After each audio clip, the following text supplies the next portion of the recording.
The Everlasting Now, Chapter 9.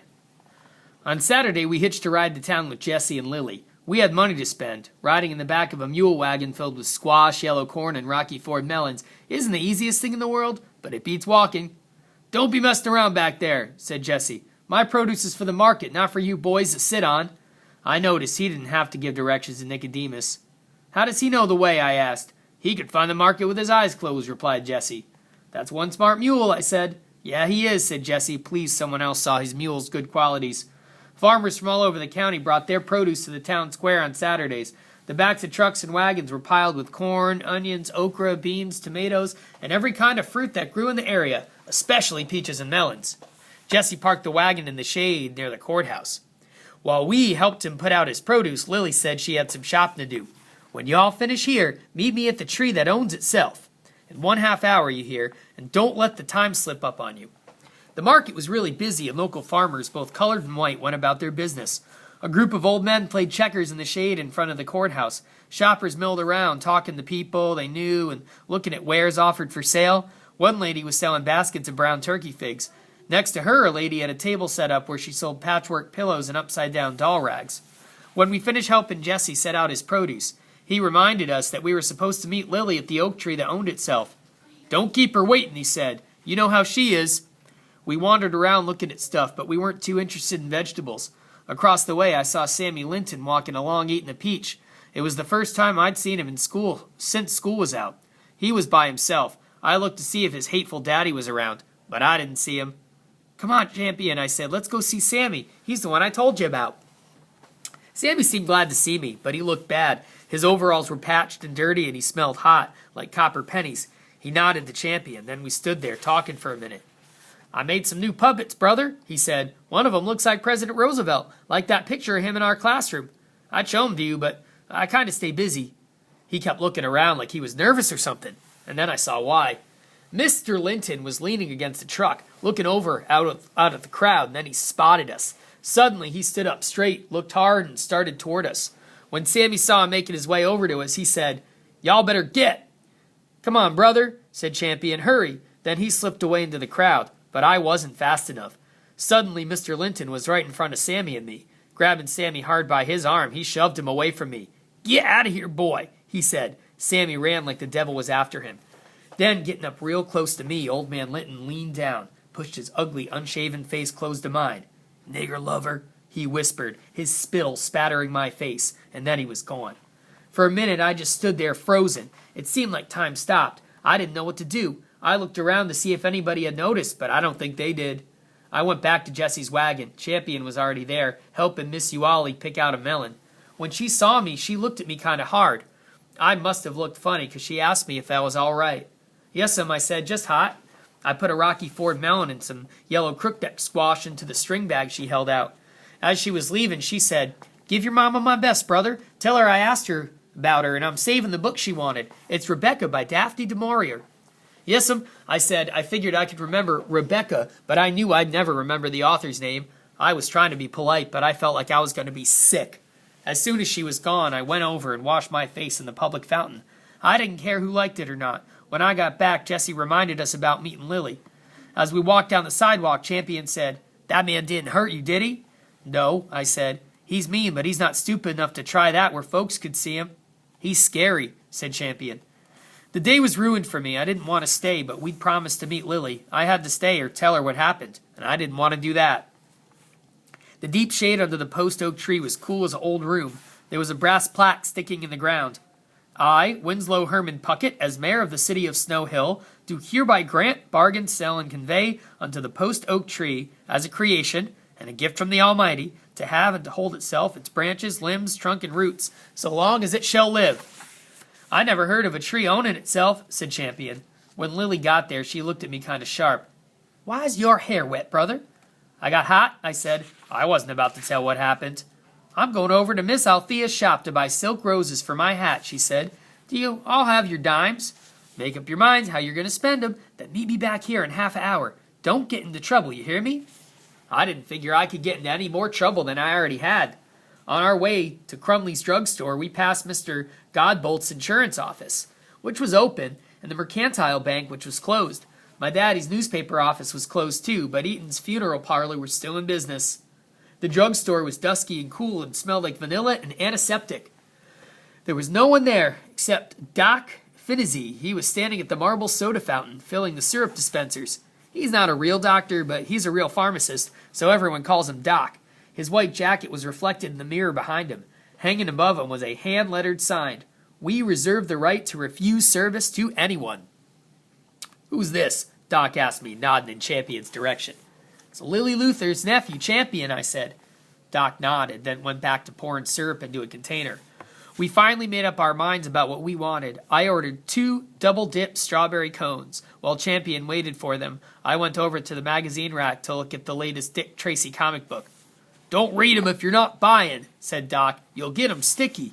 He always said that. A minute or so later, the screen door opened and shut. Hey, you boy, what you think you're doing sitting at that counter? I looked over and saw Sheriff Ham standing over Champion, pointing to the sign over the mirror. I asked you a question, boy. Champion was sitting on the stool like he was frozen. Our ice cream cones dipped in pink rivulets through his fingers. Dripped in pink rivulets through his fingers. The sheriff reached for his blackjack. There's no need of that, said Doc. I'm not having that kind of behavior in my store. Fear rose up in my throat and tasted of bile. I dropped the comic book, ran over to Champion, and grabbed him by his arm. Come on! When we reached the sidewalk, Champion was still holding the ice cream cones. I grabbed one, but a second later the ice cream fell off into the gutter.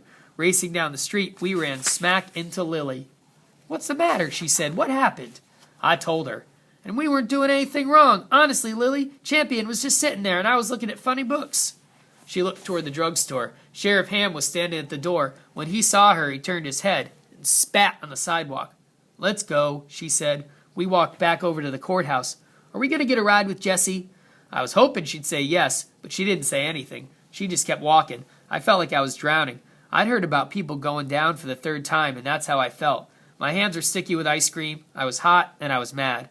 I couldn't believe everything that happened had happened. I was minding my own business, not bothering anybody. Then old man Linton showed up and embarrassed me in public. Then that stupid sheriff showed up and was going to hurt Champion. And what did I do? I ran. That's what. I declare, brother, said Lily, sometimes you don't think straight. How come you let Champion sit down at that counter? You should have waited for the ice cream cones yourself. What? I said. Didn't you see the sign? The sign? The sign. Then I remembered. We reserve the right to refuse service to anyone. But Lily, I thought it meant drunks and, well, folks acting out. Lily stopped dead in her tracks and put her shopping bags down. She'd been walking so fast her breath came in little puffs. I doubt the sheriff would have told you not to sit at the counter.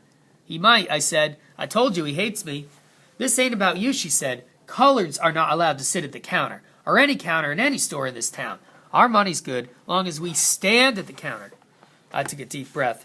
Well, Doc ought to take that stupid sign down, I said. It's not right. Champion hadn't said a word since we left the drugstore. Now he said, I don't like anybody calling me boy like that. For the life of me, I couldn't understand why that worried him. I'd been scared stiff the sheriff was going to do something horrible, like beat the living tar out of him with his blackjack. But Lily, I didn't know what the sign meant. That's the truth. Champion didn't know either. Does Mama know about the sitting thing?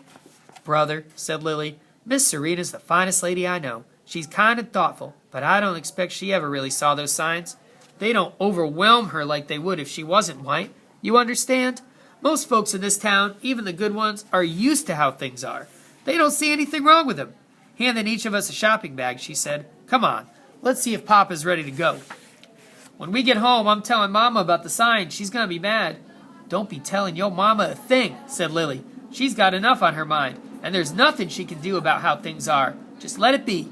Charge it to the dust, and let the rain settle in. Chapter 10. But I didn't let the rain settle on in. After all, I thought about how Champion looked with the sheriff standing over him. I decided to tell Mama about what happened to the drugstore, even if Lily killed me. It was getting on toward the time of day, between day and night, that I only liked when the railroad men were here. Without them, the house felt too big and lonely.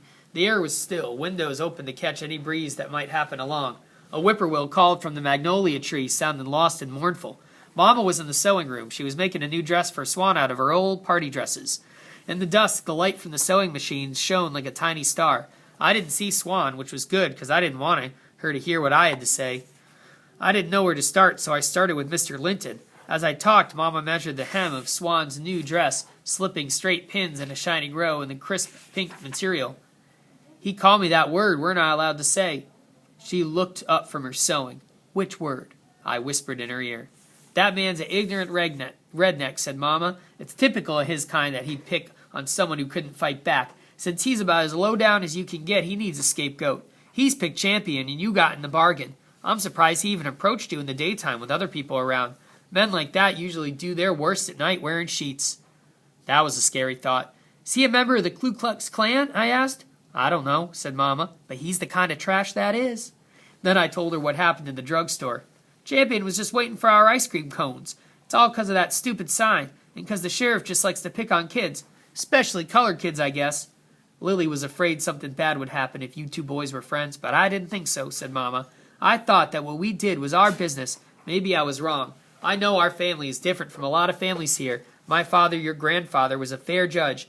He once received death threats and hate mail when he ruled in court in favor of a colored man who'd been cheated by a powerful white man. But good people respected him, just as they did your daddy when he wrote about racial or religious intolerance.